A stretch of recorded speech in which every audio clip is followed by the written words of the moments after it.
All right. On to today's video. What we're all here for, man, is the Solarbots white paper book. Today we're going to be going over gameplay, some of the game mechanics, some of the utility of the game, and tokenomics of the game, all right? And to start with Solarbots, the gameplay is going to start with PvE combat components. All right. It's going to be focused on strategic gameplay with utility combos. All right. It's going to be a turn-based tactical combat where the player controls a team of 4 Solarbots with a suggested composition of 1 tank, 1 healer, and 2 damage dealers. In the beginning of combat, each player is going to roll a d20 dice to determine the turn order based on the outcome their dice rolls, plus the unit's initiative stats. So remember, we were looking at the Solarbots and how they're made up. Their legs are going to give them an initiative stat. And what I like about this is it's not going to create a market where the highest initiative stats is going to be the only thing that makes you go first, and therefore the lower initiative stat assets are going to have like a lesser value. You're going to be able to, because it's a dice roll, and there's a little bit of chance in there, you might have a lower initiative stat, but because of the dice roll, you still have a chance to go first, which I think is really important from the games we've seen in the past and how we can kind of move that forward and help make all assets usable. During each unit's turn, a player can choose between basic attack, abilities, and items. Each ability has a cooldown instead of resource cost, such as mana, while strong abilities may only be used once per battle. Abilities are offensive abilities for damage dealing, defensive abilities for damage mitigation. Those are pretty self-explanatory. Support abilities like heal or repair or buff your own items. And then utility abilities such as crowd control or debuffing your opponent. And then ultimate abilities that can only be used once per battle is very important. After launching the MVP, they're going to also introduce PvP, an open world style mod with a focus on player-owned land, which I think is very important. So they're just going to start out with PvE. In the future, they do intend to open up competitive PvP and an open world style mode with a focus on player-owned land. I think that's extremely important to mention. Economic loop and crafting and upgrading. This is where it really gets interesting, and I really think the Solarbots team took a lot to really think all this out and how they're going to create these economic loops and make all of it tied together and to create the token sinks that are necessary to create the in-game economy. Crafters need goods with which to craft. PvE and PvP players require crafters to supply them with usable items for their journey. So people that are playing PvE and PvP are going to be getting goods that the crafters need to craft supplies that those PvE and PvP players need to be more efficient on their journeys. This produces a closed dependency loop between the disciplines, one which will be cemented further by the fact that all crafting activities will incur a fee that can only be paid with fragments of the Abyss, the governance token of the Solarbots universe.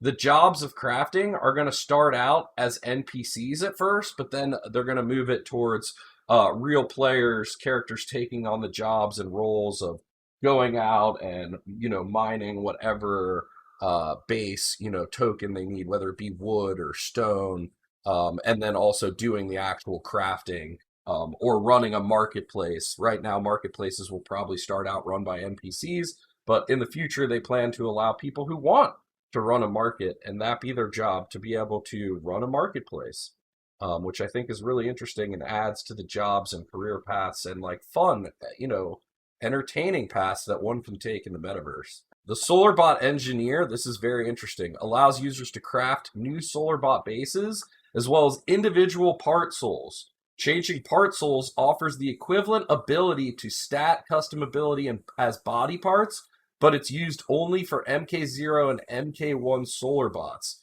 Crafting these costs souls and takes 3 to 5 days. The more souls a player uses to craft, this is where it gets interesting, the higher minimum value of the attribute spread and the lower construction time will be. 2 points there. I really love how it's an attribute spread, and the more souls you spend, you can lower the spread. You can squeeze the spread and raise that floor up. So I think that's really interesting. This will cause re-rolls there. This will cause different individual bases or body parts to be on the market at different price points because of where they land in that spread. So people will be able to like buy maybe a cheaper Solarbot base or a cheaper shield or arm or whatever, and then slowly level up with that to purchase the more expensive one. And it'll also create a really good token sink in spending, and that people aren't just going to craft one time, get what they want, put it on the market. There's going to be a little bit of like waste or like lesser valuable product that comes off of that, and they might have to craft multiple times to get the exact item that they were intending to get for themselves, which I think is very good as well. The Grand Magus, glad I said that right, allows users to upgrade their body parts from level 1 to 20 plus, which will improve the stats of the body part and can also purify the body part. I think that's very interesting. The player will be an active participant in this process where skill and not luck will determine the outcome. I really like this. If the player is successful, the item in question will be upgraded. So it's going to take you skill in playing the game to upgrade. And if you're not successful in winning that battle or whatever the skill task may be at that time, if you're not successful in doing that, you're gonna burn tokens or burn items, whatever it may be, used to try and upgrade that body part. And I love how that's like another craft or body part or token sink there, that will allow people to continue to re-roll to get the intended outcome that they were looking for. I think that's what I really take away from this. They've really thought through the white paper as much as problems. We all, as much of the problems that there have been in the past, we're all standing on the shoulders of giants that have come before us. We're trying to learn, do the best we can with that information. And I think this team has really taken the time to dive deep, think through all of this and what they can do to move forward to make sure that this game has the right sinks and the right economy to be not only fun and invitable and have like economic viability where people can get in at a reasonable price, but also like to think about the long-term economy and how it loops and how it can continue on for a long time and continue to be fun for a long time for a lot of people. Jewel crafting. Players can find raw, uncut gems throughout their PvE journey that can be cut into gems by players who lever the jewel crafting skill. So right here, you're already seeing that during PvE, you're going to find jewels, you might find soul tokens, you might find FOA tokens. There's already going to be a lot of things coming from PvE getting earned there, and they all have different use cases. The gems are used in robot body parts for additional edge in combat. Rare crafting recipes can be found in late game PvE, earned in tournaments, or bought from the marketplace and others. I think this is very interesting. So they're going to have a whole economy for those that want to be jewel crafters. You're going to need to obtain the right recipes, and maybe some of those are very specially crafted, can only be earned in tournaments or purchased off the marketplace from special events that had happened in the past. Other professions similar to that, carpentry, blacksmithing, and I really like the image they put in here for the player economy. It really defines it well, where you see battle pilots and farmers gathering tokens and things needed for the crafters to make NFT goods, and those NFT goods are going to go to those battle pilots and farmers to do an efficient job of gathering or battling to gather, and those NFT goods are probably going to be consumable. So as they're consumed, they're going to need to take the tokens and NFTs they earn back to the crafters and purchase more, and this creates the whole loop.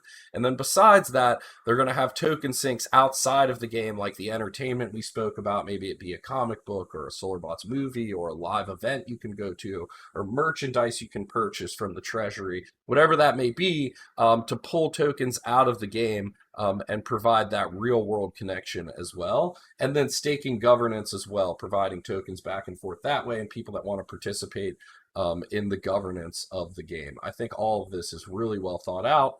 I like the mapping here. It's really easy to see. It's a great example, easy way to visualize how they plan the in-game economy in a very simple form.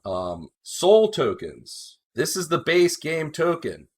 The vast magic potential of souls is what turns these stones into the main currency of all factions very quickly. Souls are used to power homes, cities, solar bots, while also constituting an integral part of various magic rituals, including but not limited to crafting. So you're going to need some souls. You're going to need souls, and it's going to be earned through PvE. Monsters of the Abyss, Horde, consume souls, and you're going to have to defeat them to obtain the souls. So PvE players are going to be the ones to earn souls from the monsters of the abyss they defeat. Soul stones are going to be burned in various user interactions: crafting, opening portals, adding sockets to body part, purchasing items from the shop, purifying body parts, gaining early access to content such as Solarbots manga, anime, merchandise, all that good stuff. The off-game burn mechanisms we mentioned before, like comics, the anime, movies, whatever it may be, merchandise, whatever they come up with there. And this will go to the Treasury. Eventually, they envision the Solarbots universe will be owned and driven by the players who bring value to the community. The Treasury will accumulate funds from various revenue streams and will one day be governed by FOA token holders to the collective benefit of the Solarbots community. So FOA token holders are going to be the ones that govern the Treasury. That's very important. FOA token is the governance token of the Solarbots economy. That's very important to note. And what also is interesting here is they have a foundation treasury. The foundation is a fund controlled by Solarbots Lab. We mentioned that in the last video. Who is your daddy and what does he do? Who is Solarbots Lab? Love to know more about the team behind him, the resumes, what's going on there. And this foundation, although we believe the metaverse should be controlled by its participants, there's no denying that achieving true sustainability, decentralized ownership of Solarbots is a multi-year project. The Solarbots Foundation will ensure the team behind Solarbots will have the funding and independence necessary to deliver the Solarbots vision. I really like that. I would love to know how much of the sales are going to the foundation, how much of the sales are going to the treasury portion of things, if the foundation treasury is ever going to get turned over to the real treasury, or will Solarbots Lab continue as its own company? How can one get vested interest in Solarbots Labs? Are all questions that come to mind to me. You know what I mean? And I really like and would like to dive more into in the future, possibly with a team member if we can. Wink, wink, Solarbots, please, interview, hook it up. No. FOA tokens, in addition to souls, there will also be governance token called Fragments of the Abyss. Among other things, FOA will be used for crafting and to give its holders the power to vote on proposals and control Solarbot treasury through staking. Further use cases to be determined. Addition token examples would be like wood, infused wood, herbs, infused herbs, Solarbot NFTs, and the NFTs in the game will be player pilot, their clothing, each robot within a team, robot body parts, building plots within capital cities, furniture, items, land plots outside the capital city. Robot body parts and bases are 100% community crafted within the game after pre-sale, sold and bought on the marketplace. I really like that. So the community is going to be crafting the robot body parts that everybody needs to get into the game and selling them to the community. Obviously, they're going to take a percentage of the marketplace, will go to the treasury. On the other hand, building plots will only be acquired in pre-sale and secondary marketplace afterwards. All NFTs other than land will have well-thought-out burn mechanisms designed to be incentivize Eldians to recycle unused assets to further their professions. It's very interesting. Land will not be recyclable. Pick up the land when you can. And I think we're done there. This is this video. If you like what you saw here, please like, subscribe, comment down below. Help us out with the YouTube algorithms. Hit the bell notifications, something. Help us. I think we were over 700 subscribers on YouTube.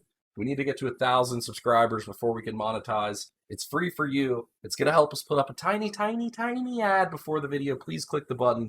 Thank you. We'll be back with the Solarbots roadmap as the next video. We're going to deep dive into the roadmap and get into the mint and all that good stuff of what's to come. That's the next video. Is